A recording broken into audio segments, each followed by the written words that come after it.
The Taliban terrorists who pulled off one of the most damaging attacks of the Afghanistan war were probably trained for the plot in Pakistan, illustrating how the U.S. ally threatens to jeopardize a successful withdrawal, military experts say. The attack on the heavily defended Camp Bastion in Helmand province destroyed 6 U.S. aircraft and killed 2 Marines on September 14. One of the attackers survived and has revealed that he received some of his training for the plot in Pakistan, the senior U.S. military official told USA Today. The official requested anonymity because of the sensitivity of the issue of U.S.-Pakistani relations. The Pentagon has long complained to the Pakistani government and military about sanctuaries in Pakistan that put Taliban leaders outside the reach of the U.S. military. The latest intelligence on the Camp Bastion attack shows little has changed, experts say. Unless the Pakistanis do more about those insurgents crossing the border into Afghanistan, you're going to have a critical security challenge, said Mark Jacobson, the former NATO official in Afghanistan at the German Marshall Fund.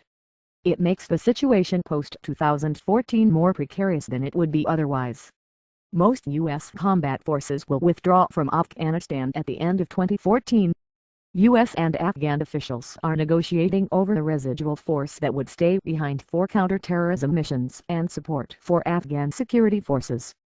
Coalition and Afghan forces have weakened the Taliban throughout southern Afghanistan, and the group's financing and leadership inside Afghanistan have been devastated, according to NATO.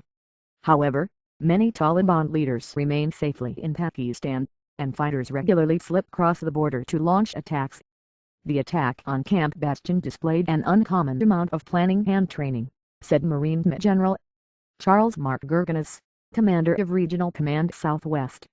It was months in the planning, Gurganas said. This was not a bunch of local yahoos who were just thrown together and said, "Hey, let's go attack Camp Bastion." Camp Bastion is part of a sprawling coalition complex in Helmand province. Its security is the responsibility of British forces. On a moonless night, the insurgents used 7 bolt cutters to open a hole in a perimeter fence. Dressed in U.S. military uniforms, they split into 3 5-man teams and used a dry stream bed to creep toward the flight line in sight of guard towers, armed with assault rifles, rocket-propelled grenades and machine guns. They were able to keep up a nearly 4-hour firefight, destroying 6 Marine Navy Harrier jets, damaging 2 others and 3 refueling stations, sending flames high into the air. The coalition counterattack killed all but one of the insurgents. The jets cost $24 million apiece, and total damage to the base was estimated at $200 million, according to Arizona Senator John McCain, ranking Republican on the Armed Services Committee. He called the attack perhaps the most brazen and least reported attack this year. The dead insurgents had spray paint residue on their faces, suggesting they used the spray as an inhalant to deaden their senses and get them high for a suicide mission. They came here prepared to die, Gurganas said. More than 100 service members responded to the attack, using numerous weapons at the base, including a machine gun taken from the rear of an Osprey, a tiltrotor aircraft. Helicopter gunships fired hundreds of rounds at insurgents from the air. One of the Marines killed in the attack was the Harrier Squadron commander, Lieutenant Col. Christopher Rabel. He helped lead the counterattack, charging at the insurgents with only his sidearm, McCain said.